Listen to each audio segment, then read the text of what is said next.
आप जानते हैं कि हमें सोते समय कोई भी गंध का पता नहीं चलता है। अगर नहीं तो इस वीडियो को पूरा देखिए।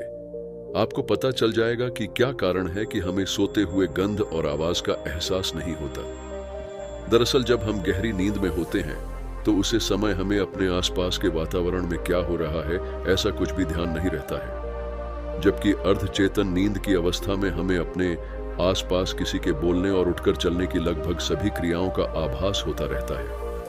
दरअसल जब किसी को नींद की प्रक्रिया शुरू होती है तो ये 3 चरणों में होकर गुजरती है, जिससे हमारे शरीर के अलग अलग भागों को आराम करने का मौका मिलता है।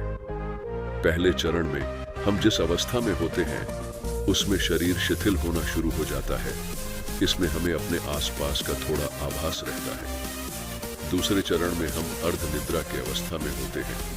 इसमें हम बाहरी बातें सुनते तो है, परंतु हमारे मस्तिष्क के विश्राम की प्रक्रिया शुरू करने के कारण हम प्रतिक्रिया नहीं कर पाते हैं। तीसरे चरण में हम पूर्ण निद्रा की अवस्था में होते हैं, जिसमें हमारा मस्तिष्क पूरी तरह से नींद में होता है। इसमें हम बेसुध होकर सोते हैं, जिसे पूर्ण विश्राम अवस्था कहते हैं। इसी निद्रावस्था में हम सपने भी देखते हैं, जिसका परीक्षण ब्राउन यूनिवर्सिटी के रिसर्चर ने 2004 में 20 से 25 वर्ष के आयु के 3 स्वस्थ पुरुषों और 3 स्वस्थ महिलाओं के ऊपर एक परीक्षण किया, जिसमें पाया गया कि सभी लोग तेज शोर के कारण एक झटके में जाग गए, लेकिन गंध का उन पर कोई प्रभाव नहीं पड़ रहा, जिसमें यह साबित होता है कि जब हम सो रहे होते हैं तो हमें गंध का पता ही नहीं चलता है।